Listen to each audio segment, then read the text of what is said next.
Bom dia pessoal. Bom dia pai, bom dia mãe, bom dia família. Mais um episódio do nosso programa de sábado que está começando agora. Sejam todos bem-vindos. Eu sou Ed Martins, sou educador social e nós estamos aqui para falar sobre um assunto extremamente necessário. Falar sobre prevenção às drogas. Este assunto aparentemente pode ser difícil, mas quando a gente tem informações que facilita essa comunicação, esse assunto deixa de ser tão difícil. E eu quero aqui, através desse espaço, trazer até você exatamente essa forma mais fácil de lidar com essa situação. Por mais que a gente não queira lidar com essa situação, é necessário que a gente fale sobre ela. Porque é a partir da informação, a partir do direcionamento, de um trabalho que nós estamos fazendo há quase 8 anos, em escolas públicas e igrejas, que nós estamos esclarecendo sobre isso. Então, mais uma vez, seja bem-vindo a esse canal. Se você ainda que não se inscreveu, vai lá no Massa Crente, se inscreve, vai lá, nos ajude a fazer esse trabalho, participe conosco, dê seu comentário. Se você, porventura, tem uma história que pode ser enriquecedor para este assunto, você pode também se candidatar para que nós possamos bater esse papo aqui, tá certo? Lembrando que é um patrocínio do supermercado do Zé Maria, que fica lá na Amor Perfeito, Rua Amor Perfeito, no Jardim Industrial. Você que ainda não foi fazer, se você não foi ainda fazer suas compras, você pode ir lá, ok? Lá você vai encontrar preço e qualidade para suas compras, tá certo? Pessoal, provavelmente vocês estão vendo aí no link que o nosso tema de hoje é o que eu vivi com elas. Exatamente, o que eu vivi com elas. Aparentemente a gente vai pensar que é um relacionamento, não é isso? Mas é exatamente isso, um relacionamento. E dependendo do grau de contato com as drogas que nós temos, ela vira um relacionamento. Relacionamento que pode durar 1 ano, 2 anos, 10 anos, 20 anos, e uma vida inteira. E para falar sobre este assunto, eu trouxe um convidado aqui que vai nos ajudar a compreender. Ele vai dar aqui para a gente o seu testemunho, né, de vida, o que ele viveu com elas. Afinal de contas, como que isso começou na vida dele? Qual foi a idade? Que tipo de substância ele começou? Quando é que ele percebeu que isso já não era mais uma brincadeira, que trazia só prazer, mas ele já começou a ter problemas relacionados a drogas? E o seu entorno, como é que foi? Enfim, pessoal, assuntos como esses é extremamente necessário para que outra pessoa que esteja vivendo essa situação também possa obter mais informações. Como que as drogas chegam, como que a pessoa vai navegando nesse universo, enfim, tudo que for bom para que a gente possa absorver, nós traremos para esse programa. Então, transmite aí para os seus colegas, para os seus grupos de WhatsApp, mande o link aí nas suas redes sociais, acompanhe-nos aqui na Massa Crente e também nas minhas redes sociais particulares, ok? Então eu vou apresentar para vocês agora o pastor Edson, ele é lá da comunidade terapêutica Canaã, aqui do município, e ele vai falar sobre a sua história, o seu tempo que ele ficou, que ele teve com as drogas, e de imediato eu quero agradecer ao pastor por se disponibilizar para que nós pudéssemos bater esse bate-papo. Seja bem-vindo, pode contar a sua história, pode ficar à vontade, aquilo que o senhor acha importante que as pessoas do outro lado possam saber, para ajudar elas também a compreender sobre esse universo. Bacana, paz seja com todos, amém? Eu sou o pastor Edson, né, da comunidade terapêutica Lar Canaã. A gente está ali no bairro Recanto das Árvores, né, no Sumidouro, há mais de 15 anos. Sou pastor e presidente do projeto Lar Canaã. Estou pastor também, né, lá na igreja Aliança Eterna do bairro Itaipu, com o pastor Alencar. Pastor Alencar, Deus abençoa, que Deus abençoe a sua vida, que Deus abençoe o Senhor em nome de Jesus. E agradecer o Ed Martins por essa oportunidade, né? Está me dando essa oportunidade de contar o meu testemunho, que eu considero muito relevante, né? Principalmente para quem está passando ou quem já viveu no uso de substância química, né? Fui dependente químico mais de 15 anos da minha vida. Agradecer também a irmã Matilde, né? Que teve o carinho de fazer essa conexão aqui entre eu e o Edmar. Que Deus abençoe no nome de Jesus. Estamos aí, pronto para falar, né?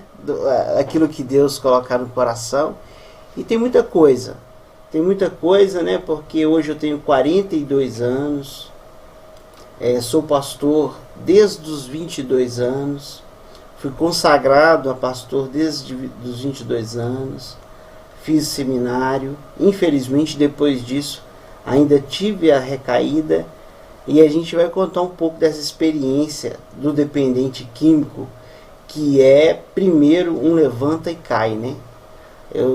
A minha história ela está baseada em se refazer, né? Recomeçar todos os dias. Então, para mim é muito fácil falar, porque te dei até uma pulseirinha aí, né? A gente tem um lema lá na comunidade, e o nosso lema é botar a cara. E por que a gente usa esse lema, botar a cara? Porque ninguém quer falar sobre esse assunto, né? É um assunto delicado, as pessoas levam esse assunto para o lado do caráter, né? Acha que é um problema de caráter, uma falta de força de vontade. E não, é uma doença, ela é uma doença biopsicossocial, né? O ser humano ele é biopsicossocial e espiritual. Então é um problema espiritual também. E a gente está aqui para falar o que Jesus pode fazer na vida do homem. Porque antes de tudo, né? Se não for Jesus, não tem jeito. Correto.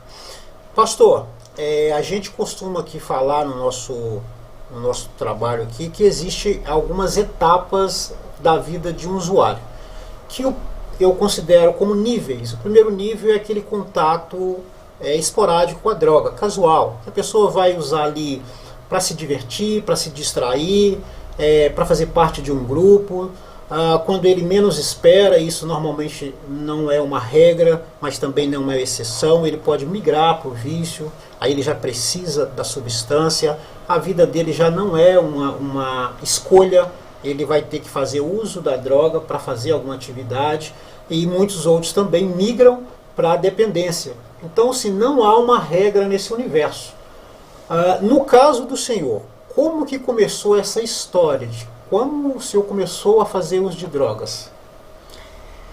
Então, a gente fala assim, né, que no começo é tudo uma experiência, uma brincadeira, né, em busca, você usou o termo aí, né, em busca do prazer. Eu lembro que a minha família, né, meu pai, a minha mãe, toda a vida foi dependente químico, álcool e cigarro, né, o tabaco. E a gente morou a vida inteira, né? Eu sou nascido e criado lá no Cabana, do Pai Tomás. E a gente sempre teve bar, meu pai sempre teve bar, né? A gente foi criado atrás de balcão de boteco, a gente foi criado nessas condições. Então, desde muito cedo que a gente teve acesso a álcool, a cigarro, né? E foi nessas coisas assim, da minha mãe pedir para acender o cigarro no fogão, meu pai me dar um golinho da pinga para não aguar, que isso aí foi... o vício ele vem bem sutil, né? Ele vem bem sutil. A gente não tinha tanta informação como tem hoje. As informações que a gente tinha era que, né, a maconha, a cocaína, mas ninguém falava do cigarro abertamente, igual se fala hoje. Ninguém falava do álcool abertamente, que hoje eu considero uma das piores drogas, né, da sociedade, como se fala hoje, né? Então, assim, antigamente era muito pouca informação. E eu não tinha formação nenhuma sobre dependência química, sobre os malefícios, né?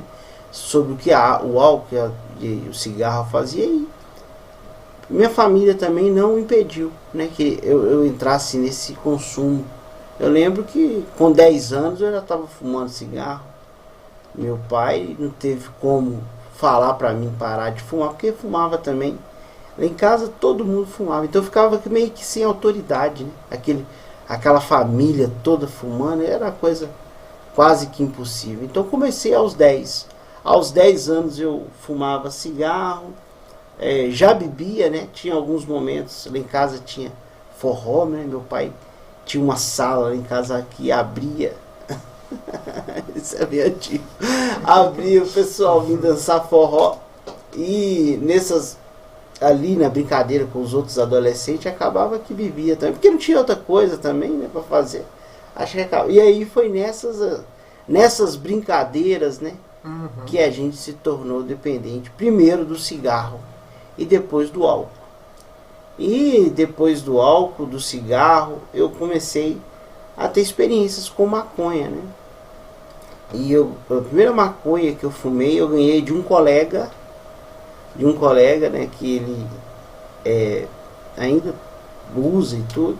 Ele me deu ela enrolada ainda, tudo direitinho para fumar, né?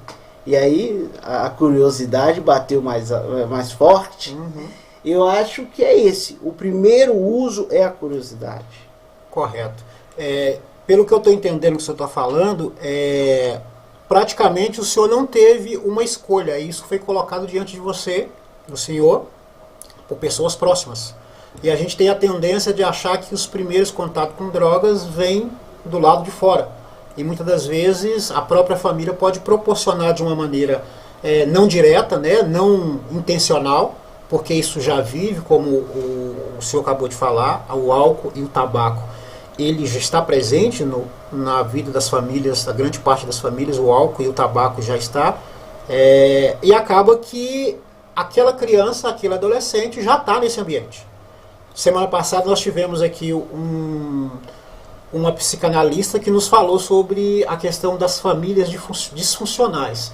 E às vezes, dependendo da situação daquele ambiente, o ambiente proporciona para aquelas pessoas o contato com as drogas, diferente daquilo que a gente imagina muitas das vezes, que a pessoa começou a fazer uso das drogas lá fora, por influência de amigos, por influência de usuários. Porém, infelizmente, isso ainda é muito presente nos dias de hoje, que isso é feito através das próprias pessoas próximas da gente. Eles não têm a intenção de prejudicar, mas esse convívio com as drogas lícitas ou ilícitas, muitas das vezes acaba sendo uma curiosidade para aqueles que estão chegando e não entendem bem como é que funciona esse universo. Então a gente precisa tomar esse cuidado, pessoal, porque ninguém coloca droga na boca de ninguém, ninguém força a pessoa a fazer uso de drogas. Isso começa a ser feito, começa na vida das pessoas de uma maneira muito casual, muito tranquila. Muito tranquila. Né? É uma brincadeira, é uma socialização. O pastor nos disse que ele ia, o familiar pedia a ele para acender o cigarro, e ali na curiosidade ele acabava dando um trago. Aí também acontecia com a bebida alcoólica. Então, para vocês terem uma ideia, não foi forçado. Não foi forçado. Quando eu me tornei dependente químico, né, e eu passei a viver em função da droga, porque foi um processo, né? A dependência química na minha vida foi um processo.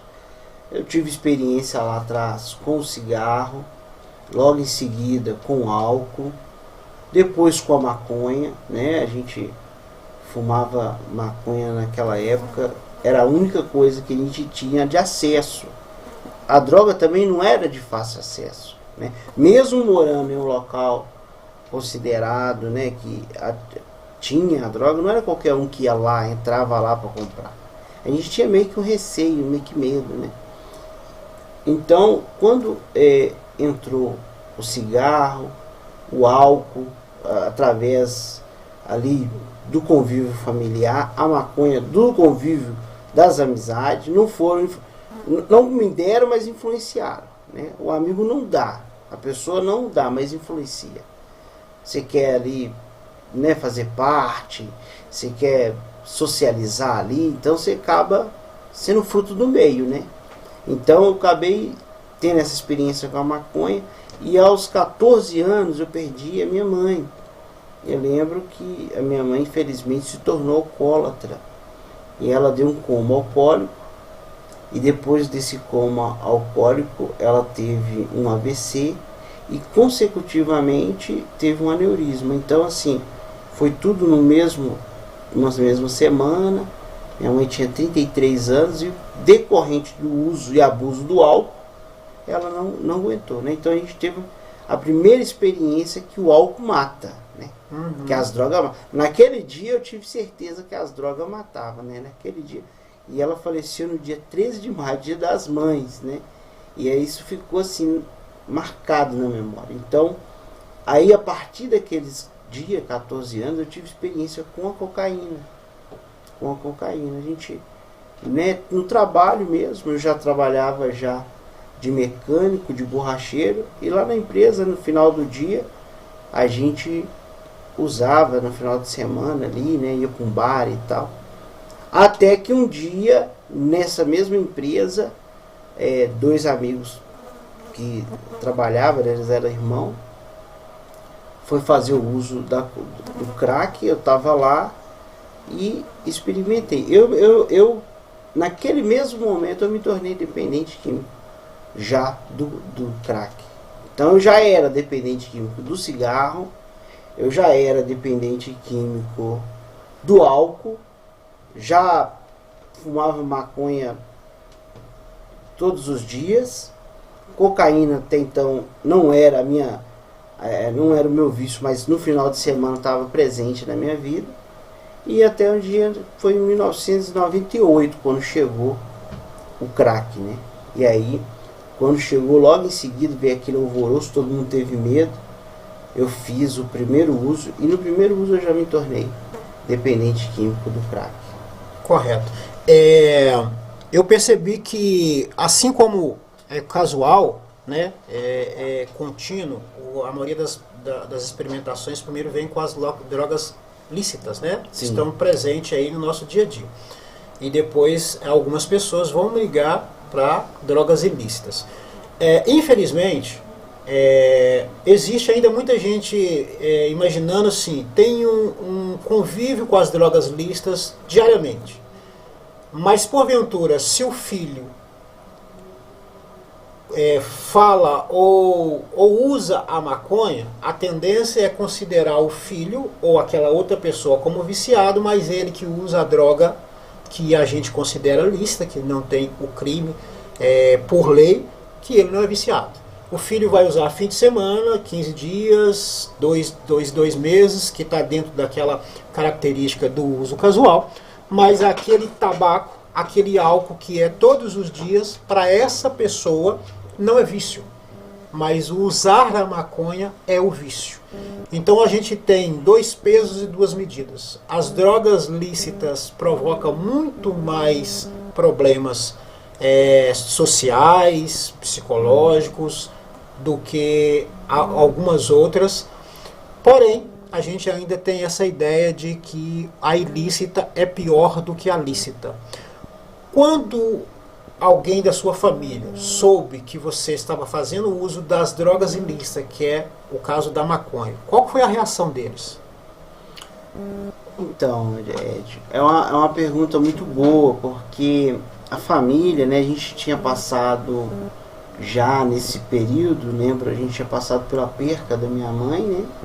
Então a gente já tinha consciência que a família toda criou aquela consciência que as drogas, tanto o álcool quanto o cigarro e outras, né, drogas, mata.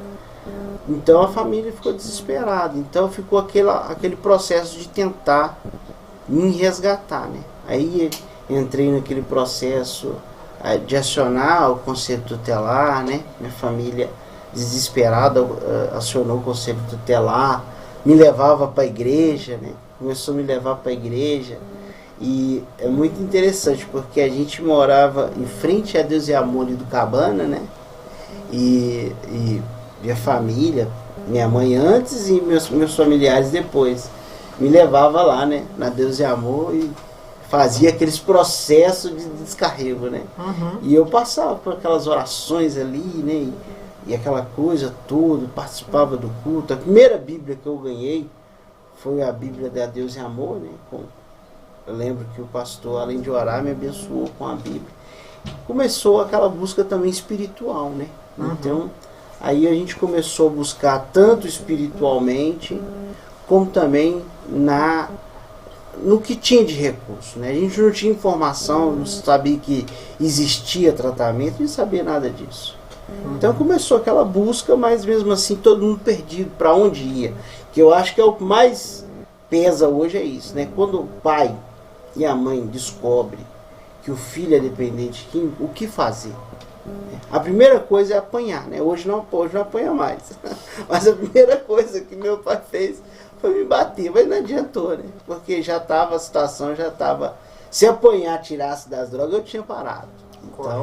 Então, reprimir não adiantou, né? Então, esse momento aí que a família, onde entra a família que você colocou, é o momento de maior desespero.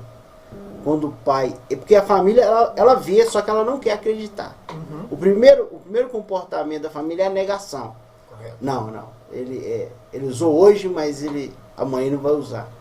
E aí quando a família começa a ver que está usando hoje, amanhã, depois, e que já tornou um usuário compulsivo, aí que vai entrar com a conversa, né? Aí o caldo já entornou, aí a família já entra com desespero, fazendo coisas que às vezes prender, né? Teve um pai que me procurou por último agora, tem um tempo já. Ele foi lá na comunidade e falou, cara, tô com meu filho, né? E a gente não acolhe na comunidade menor.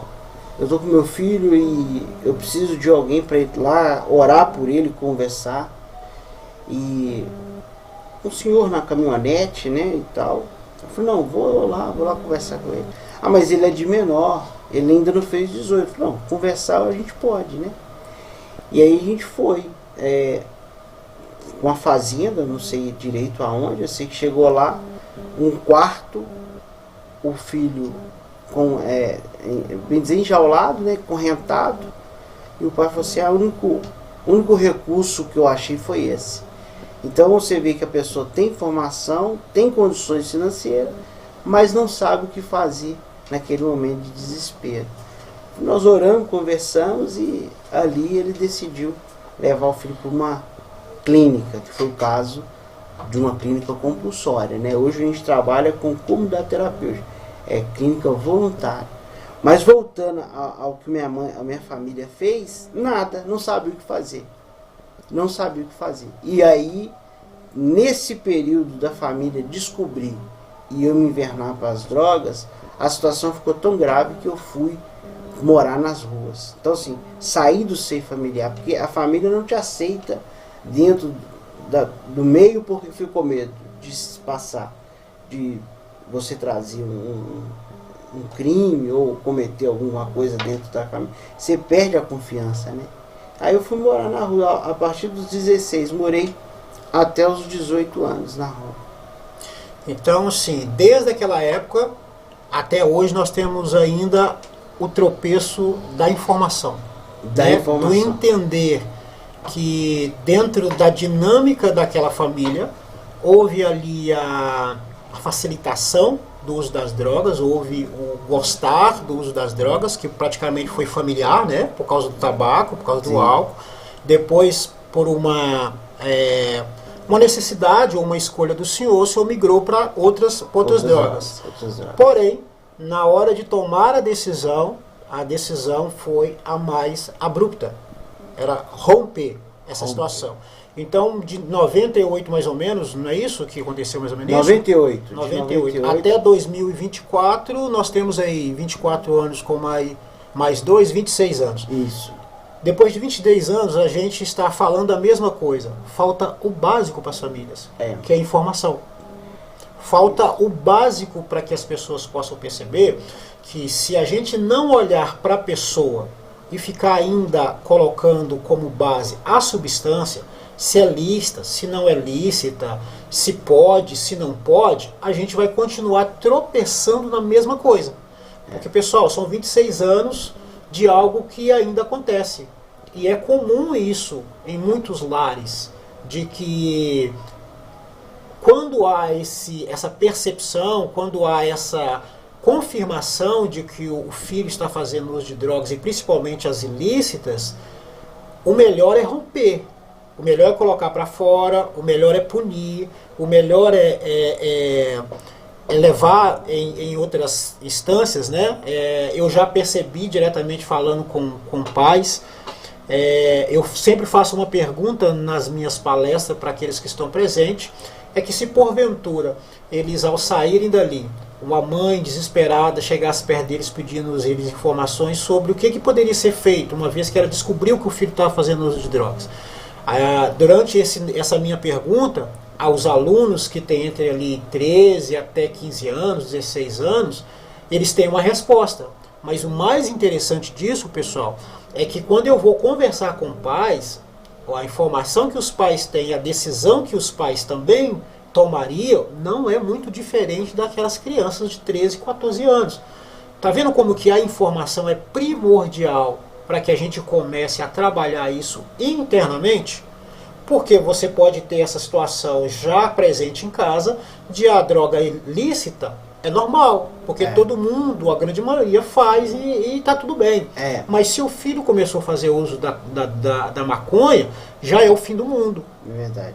E cientificamente, como nós já falamos aqui, o álcool e o tabaco é muito mais agressivo, mata muito mais do que a maconha. Então a gente precisa tomar cuidado, é para isso que existe o prevenção e ação, é por isso que eu convido pessoas que viveram essa situação, que têm informação para nos ajudar a compreender isso, porque o que eu quero com este programa é levar para dentro da sua casa informações relevantes, tanto daquilo que as pessoas viveram, como informações que vai ajudar você, se porventura você tem um filho aí que começou a fazer uso de drogas, que está abusando das drogas, ou que porventura está usando só a maconha e você está achando que ele é viciado, mas os outros que estão usando o tabaco e o álcool de maneira muito maior, muito mais frequente, eles não têm problema com drogas, mas o filho que está fazendo uso da maconha tem problema com drogas. Então a informação nesse primeiro momento é primordial. Para isso a gente tem que procurar essa informação. E aqui no Massa Crente, no Prevenção e Ação, vocês vão ter essa informação, baseado na experiência, que é o caso do pastor, baseado na ciência que a gente traz aqui e várias outras informações. Beleza, pessoal? Mais uma vez eu lembro para você que você pode participar aqui conosco, tá? Você pode aí fazer os seus comentários. Se você ainda não se inscreveu no Massa Crente, corre lá, se inscreve, participe conosco, distribui esse link aí para os seus amigos, para os seus grupos. E nós também temos aqui os nossos patrocinadores, tá? O Supermercado do Zé Maria, que ele fica lá no Jardim Industrial, na rua Amor Perfeito, e você pode fazer suas compras lá, tá? Diariamente, tem preço e qualidade, você vai poder fazer isso lá de uma facilidade e também com uma qualidade que você vai encontrar todos os dias lá. Também, pessoal, eu quero te fazer um outro convite aqui. Nós abrimos oportunidades para empreendedores, para que as pessoas que têm um pequeno negócio, que têm um produto, uma marca, para que você possa vincular isso aqui nessa página, nesse lugar onde que nós estamos, no Massa Crente. Você que tem um produto, que tem um serviço, você pode divulgar a sua marca aqui, você pode divulgar o seu produto aqui. Você vai ter aí uma abrangência de mais ou menos 7.500 pessoas que nos acompanham em todas as redes aqui do Massa Crente. Então você vai ter muito mais pessoas vendo a sua marca, o teu produto, você vai poder divulgar isso e ainda aumentar os seus lucros com mais clientes. Então vem para cá, vem para o Massa Crente, vamos juntos não só fazer com que a sua marca e o seu produto venda mais, ajudar você a vender, né? Mas trazer mais clientes, mas também a gente vai vincular isso a uma causa extremamente importante. Pastor, o senhor nos disse agora a sua experiência inicial com o mundo das drogas. Quando é que o senhor percebeu que aquele contato do senhor com as drogas já não era algo que estava ao seu controle, mas sim você precisava dela para fazer alguma outra atividade? Então, Ed, foi assim, quando eu cheguei na idade dos 17 aos 18, eu estava todo enrolado, né? A gente fala assim que primeiro você usa a droga, depois a droga te usa, né? Então até aos meus 15 anos ali, com essa experiência de usar o álcool, cigarro, maconha, cocaína, foi de uma maneira assim mais leve, mas quando eu descobri o crack, que foi aonde eu realmente afundei, aonde desencadeou o processo de compulsão e obsessão, foi assim a níveis totalmente assim, morar na rua, ficar sem comer. Então, quando eu tinha 17 anos, eu já estava morando nas ruas afora, mesmo trabalhando e tendo profissão, né? Nessa época eu trabalhava de mecânico e borracheiro. Mesmo tendo profissão, eu saía do serviço e ia pra rua, ou às vezes nem ia trabalhar, de tanta droga usando. E aí foi um dia, essa parte é muito interessante, foi um dia eu liguei, né? Não tem mais os orelhão, mas naquela época tinha. Eu liguei para uma tia minha, que era a minha tia, que é a minha tia Rosana, né? Aí liguei para ela e falei, olha, nossa, não estou aguentando mais, estou nessa situação. E a minha família já sabia em qual situação que eu estava, né? Porque eu estava numa situação deplorável, sem comer, sem dormir, sem tomar banho, morando na rua 24 horas. Aí ela me ofereceu, ela falou, olha, eu fiquei sabendo de um projeto da igreja Lagoinha, um projeto que chama Resgatando Vidas. E eu queria saber se você tem interesse de passar por esse tratamento. Aí explicou, mais ou menos, que também ela não sabia. Eu ouvi falar que é um sítio, você vai para lá, e lá nesse sítio você fica um tempo e você recupera. E naquele momento eu não tinha opção nenhuma, né? Assim, ninguém tinha me oferecido nenhum tipo de tratamento. Eu tinha recebido conselhos, né? Conselho a gente recebe de todo mundo. Ah, cara, você é inteligente, você é trabalhador, você faz isso, aquilo. Conselho é uma coisa, né? Direcionamento é outra.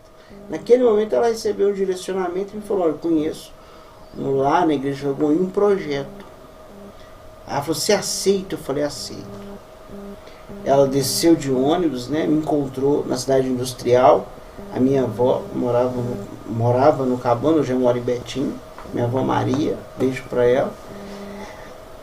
Vamos pra casa da sua avó, que lá a gente vai organizar para você ir para essa, já era comunidade terapêutica, para essa comunidade terapêutica. Então, assim, foi a luz no fim do túnel, sabe? Quando eu recebi essa proposta, eu falei, poxa, era o que eu precisava, porque até então ninguém tinha me oferecido nada. Então não tinha opção nenhuma. Não tinha CAPS, não tinha posto de saúde, não tinha nada, não tinha. Aí não entendia.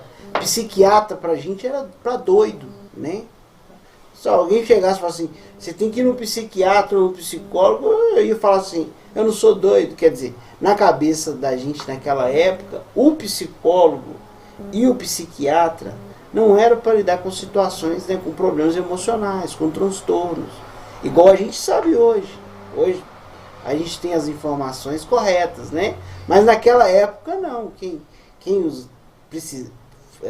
precisasse de um psicólogo ou um psiquiatra é doido, né? E a gente queria ficar naquele ambiente de a gente não era louco, né? Mas a loucura já estava dentro de nós, né? A gente usa hoje na comunidade e fala, né? A sanidade, né? Eu perdi a minha sanidade. Então, quando ela me ofereceu o tratamento, eu abracei. Eu falei, não quero. E aí ela foi comigo para casa da minha avó, chegou lá, antes de entrar para dentro da casa da minha avó, e aí a gente tem também aquele, assim, a pessoa aceita Jesus é na igreja, né?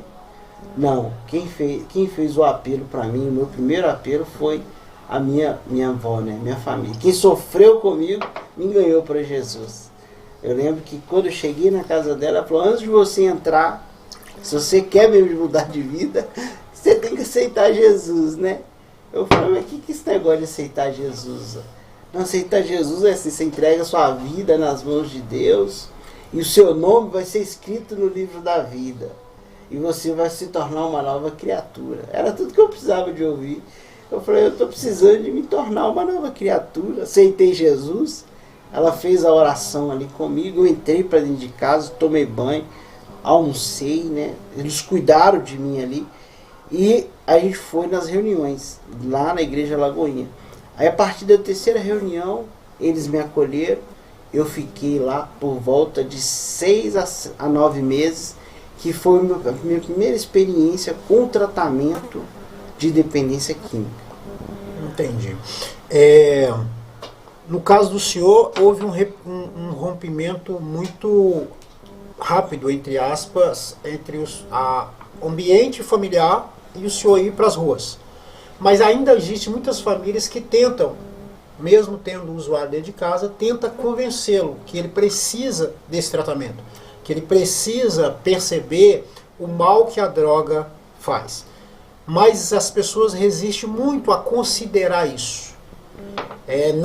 Na visão do senhor, por que as pessoas têm tanta dificuldade em perceber que aquele uso esporádico já não é mais do controle dele? Agora ele precisa da droga para fazer alguma atividade, que é a característica do vício. Por que as pessoas ainda têm tanta dificuldade de aceitar que, mesmo tendo indício, mesmo ele tendo um comportamento diferente em função de continuar fazendo uso de drogas, ainda assim ele tem dificuldade de aceitar essa condição? Essa informação eu não tinha ela nesse tempo, eu não entendia, né? Porque existe o processo de negação. A gente, quando a pessoa ela procura hoje, né? No caso hoje, naquele tempo as coisas eram diferentes, mas hoje, quando a pessoa procura um tratamento, ela já tem no mínimo de 5 a 15 anos que ela faz o uso da substância. E a pessoa ela nega que ela é um dependente químico. Ela tem na cabeça dela que ela é um usuário. E que ele para a hora que ele quiser. E é aí que entra o conflito, porque ele não consegue.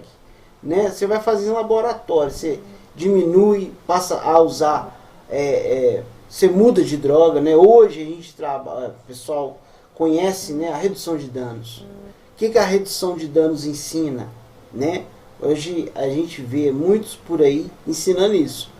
Troca, não usa o álcool, fuma maconha, ou não usa o crack, bebe uma cerveja, como se trocasse de droga, reduzisse e diminuísse o problema. E não existe, a gente fala, né, na comunidade, não existe dose segura. Né? Por dependente químico, quando ele se torna dependente químico, ele não consegue mais controlar o uso da substância. Então, o primeiro momento é a negação. A segunda, a controlar a dependência química. Então, ele fica ali tentando controlar a dependência química. Usar ela de vez em quando, uma vez por semana, um final de semana. Até que ele entende que ele não dá conta disso sozinho e que ele precisa de ajuda. Entendi.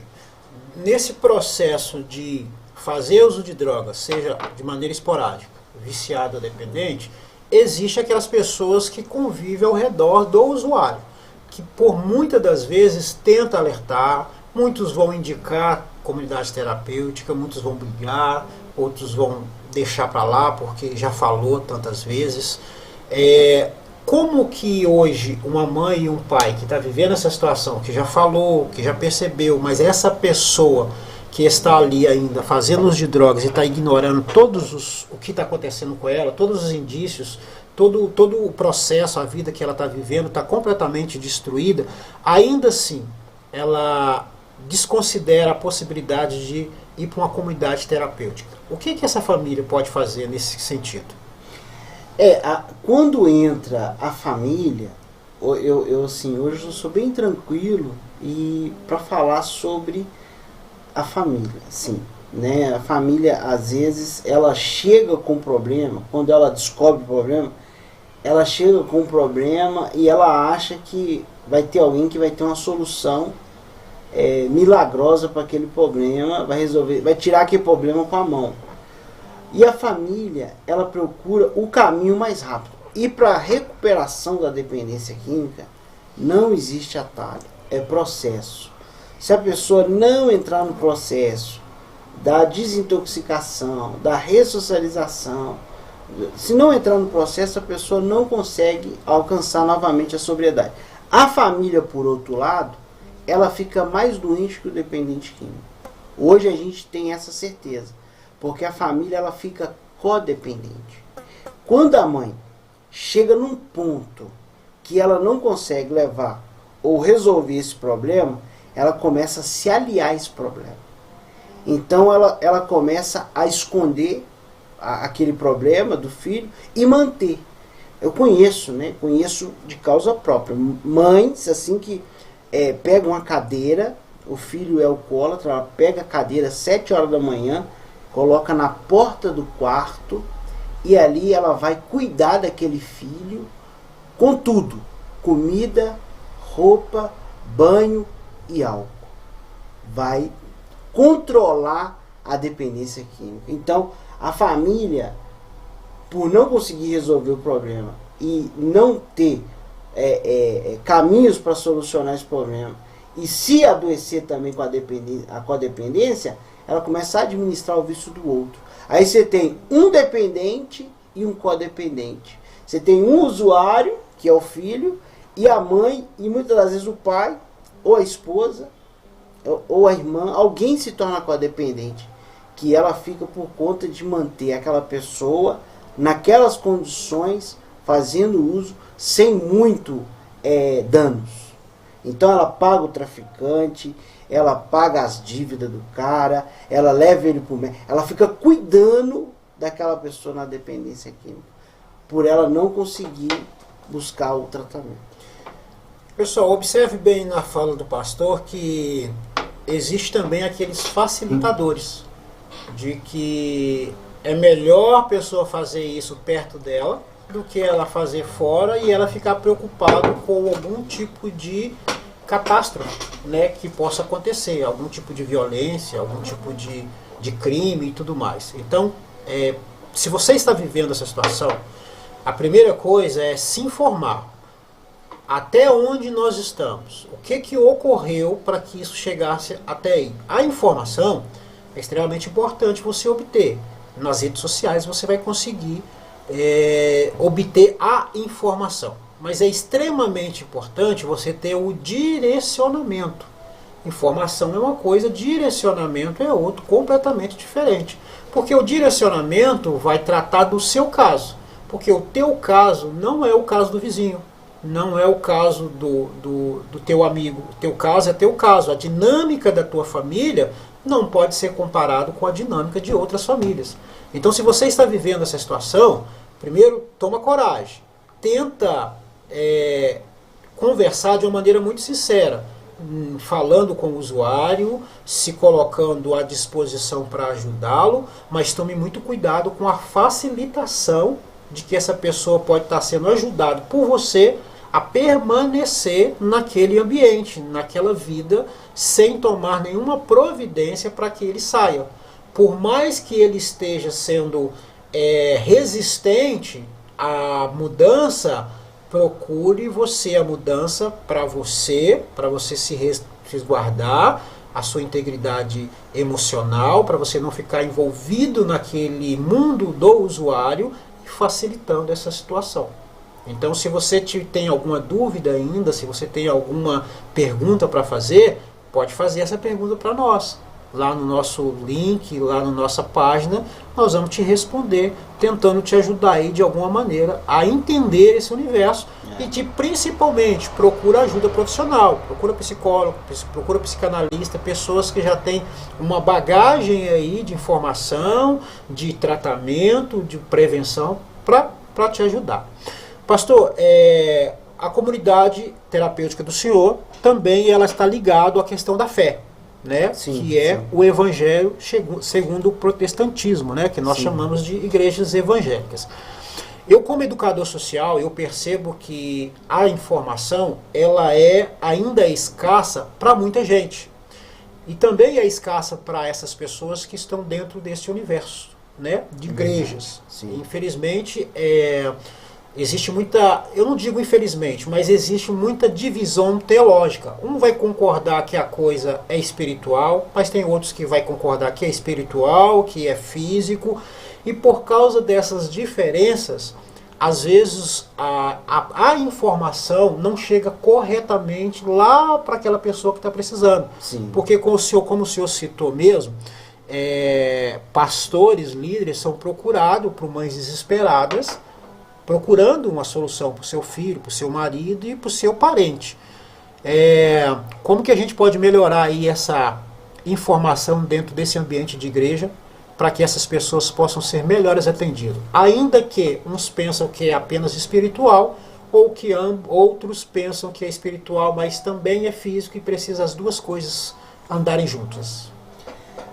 Ô Ed Martins, hoje, né, eu sou terapeuta holístico, terapeuta em dependência química, estou me formando agora em psicologia, e eu aprendi que tem muita gente confundindo demônio com doença, né? Tem muita pessoa confundindo libertação com cura.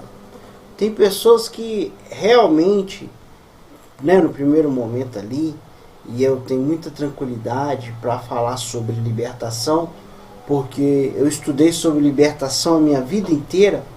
Quando eu saí dessa comunidade terapêutica lá em 2001, se não foi em 2001, foi em 2002, ou foi antes disso. Quando eu saí, eu fui fazer teologia, fui fazer batalha espiritual, fui fazer, né, naquela época, estava saindo aqueles livros, né, ele veio para libertar os cativos, e a gente então olhava para todos os problemas, que, né, principalmente os das drogas, e falava, é um problema espiritual, um demônio, né? E a gente fez isso por muitos anos. E quando eu cheguei para a comunidade terapêutica Larcanã em Birité, e cheguei fazendo o meu trabalho de libertação, de cura interior, eu percebi ao longo dos anos que muitas coisas não se resolvia com a oração e com o trabalho de cura. Nem tudo era fé. Então, a gente aprendeu que tem coisa, né, tem problemas psicológicos, emocionais, que se trata como? Com um psicólogo, com um terapeuta, com um psiquiatra, né? Eu não sou contra a medicação, né? Tem aquelas comunidades que falam, não, que remédio é outro vício. Não, ele tratado com receita, ele é tratamento. Né? A pessoa chega na comunidade, ela entra num quadro, o alcoólatra, por exemplo. O alcoólatra chega na comunidade, ele entra no quadro de abstinência, de delírio, que é normal. Né? Você vai lá expulsar o demônio dele, você não vai conseguir, porque não é 15 dias de delírio, 15 dias que ele vai ter delírio, ele vai ter abstinência, vai tremer, ele vai ter tremura, ele vai ter visão turva, ele não vai conseguir comer, ele não vai conseguir, vai ter disenteria, vai ter uma diarreia. Então são coisas da abstinência. Porque você falou o que o dependente químico enfrenta, né? Quando ele descobre que ele é um dependente químico e ele começa a buscar recuperação, uma coisa é certa, não vai ser fácil, porque ele vai enfrentar os problemas espirituais e também físicos, que é a própria abstinência. A abstinência causa esses tipos de comportamento, que não adianta você orar. Você vai ter que levar a pessoa, às vezes, para uma UPA, né, para ela ser assistida ali por uma equipe de médico, até ela melhorar e depois voltar com ela para a comunidade. Então, tem problemas hoje que se trata com medicação, com terapia, com tratamento, né? E ao final a libertação. Ali é um conjunto da obra, né? É o conjunto da obra, né? Oração, palavra, jejum e medicação, profissional, psicólogo, psiquiatra, e aí a gente cria uma rede de apoio, né? Você cria ali uma equipe multidisciplinar. Então, o que a gente tem que aprender? As comunidades terapêuticas, nós estávamos conversando sobre isso antes, né? Para onde está levando as comunidades terapêuticas? A criar esse grupo disciplinar. Ter o pastor, o líder espiritual, ter o psicólogo, o psiquiatra, e ali a medicação, se necessário for, e ajuda ali para a pessoa de terapia. Correto, legal. Eu costumo repetir isso várias vezes, né? Eu faço esse trabalho de prevenção às drogas há 8 anos, em escolas públicas e igrejas, justamente para levar a informação, né? E apontar um direcionamento às pessoas que ali me ouvem. Na visão do senhor, o senhor tem a vivência mais com a comunidade terapêutica e o tratamento. Eu já tenho mais com a prevenção. Qual é a importância da prevenção hoje para que amanhã ou depois um usuário hoje que começou a usar de maneira brincando, casual, para relaxar, não entre no vício e na dependência? Como que nós podemos melhorar esse trabalho de prevenção para que amanhã ou depois essa situação ou possa diminuir ou a gente pode melhorar aí a comunicação entre as famílias? Então, tem muitos pontos, né, a serem abordados aí, e lógico que a gente aqui, em alguns minutos aqui, só com uma entrevista, a gente não vai conseguir falar de tudo que tem que ser feito. Mas a prevenção, ela vem para educar, né, educar a pessoa sobre dependência química e sobre as drogas. Quais as consequências do uso da substância? Quais a consequência do uso das drogas, né? Mas só que existe, né, uma força, né, para impedir que a gente fale abertamente sobre drogas, né? Porque quando a gente fala sobre drogas, a pessoa fala assim: você está falando sobre droga, você está falando sobre a defesa, na área da defesa, de reprimir. Nada disso. A gente está falando quem precisa de tratamento, né? Teve um dia que um amigo fez uma pergunta e eu respondi assim: a pessoa que se tornou dependente químico e ela está dentro da comunidade, caçando problema, brigando com a esposa, furtando, dando trabalho, ninguém quer que aquela pessoa continue daquele jeito. E dentro de uma comunidade, ninguém quer ficar tirando a vida de ninguém, né? A pessoa quer que aquela pessoa tenha uma solução. De repente, a pessoa está ali dando aquele trabalho, mas levou ela para uma comunidade terapêutica, ou levou ela para um tratamento, se resolve o problema. Então ninguém está falando de reprimir a vida das pessoas. A gente está falando de ensinar as pessoas qual o problema do uso de substância química na vida dela. A conscientização vai levar essa pessoa a fazer as escolhas, porque nesse mundo cada um tem suas escolhas, né? É o livre-arbítrio. E a gente, além da palavra de Deus, a gente vai ter um psicólogo falando, um terapeuta falando, um psiquiatra, e vai se falar desse assunto abertamente. Só que ninguém quer colocar a cara, ninguém quer falar sobre prevenção, ninguém quer falar sobre droga, porque acha que falar sobre droga vai prejudicar pessoas em alguns níveis social, que não pode se prejudicar. Mas não, nós queremos que essas pessoas também tenham consciência. Correto. É isso mesmo, pessoal.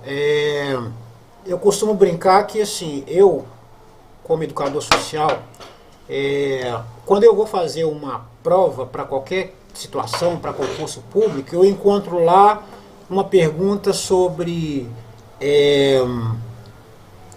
raciocínio lógico. Eu olho para aquilo e falo assim: isso não tem lógica nenhuma que essa pessoa está perguntando. Eu não tenho a menor ideia do que é isso. Por quê? Porque eu não tenho facilidade com números.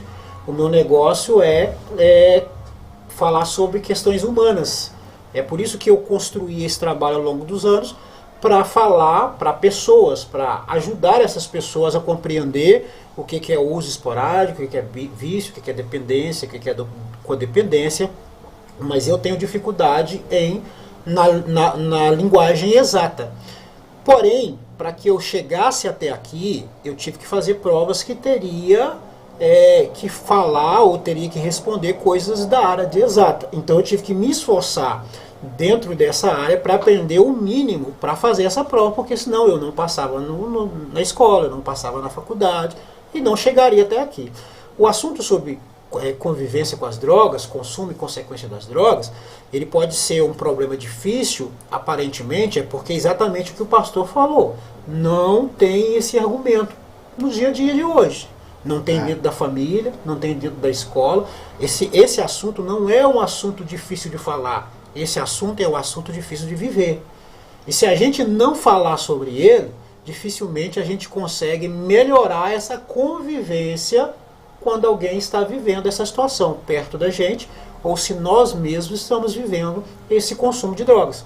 Então é por isso que eu dediquei esses 8 anos da minha vida, que eu trouxe isso aqui para esse ambiente, justamente para te ajudar, pai, te ajudar, mãe, a compreender isso. Esse assunto pode não ser fácil, mas é pior viver ele. Não é fácil falar porque a gente não tem as informações, mas viver é muito pior do que a gente falar. Então eu sei que a gente vai ter alguma divergência ou outra, mas tem uma coisa que não tem divergência, é o tanto de sofrimento que isso tem levado para as famílias. O quanto que isso está no nosso dia a dia, na segurança pública, dentro da escola, fora da escola e principalmente no meio das famílias. Lá é mais destruidor ainda essa situação. Então, mais uma vez eu te digo, venha conosco para o Prevenção e Ação, ajude-nos a fazer esse trabalho para que esse trabalho continue chegando aonde precisa chegar, que é a todo mundo. Todos nós precisamos falar sobre isso, precisamos abordar de uma maneira mais fácil, onde as pessoas vão compreender sobre este universo, tá certo? Eu quero agradecer o pastor que aqui esteve para nos ajudar a fazer esse trabalho, né, a falar sobre a questão de como ele começou a conviver com as drogas, né, falar um pouquinho sobre a dificuldade que tem algumas pessoas em aceitar a sua condição de usuário, né, também as famílias em, às vezes, facilitar essa condição. E estamos aqui justamente todo sábado, de 10 da manhã às 11 horas, para fazer com que a prevenção seja um assunto a ser falado, a ser absolvido, a ser discutido. Mas principalmente, pessoal, que isso aconteça dentro da nossa casa, porque lá está o maior desafio quando isso está presente. Tá ok? Eu quero agradecer você que teve o tempinho para nos acompanhar aqui. Eu quero agradecer mais uma vez ao pastor. E semana que vem nós estaremos novamente de 10 da manhã às 11 horas aqui no Massa Crente. Um abraço e que Deus abençoe a todos.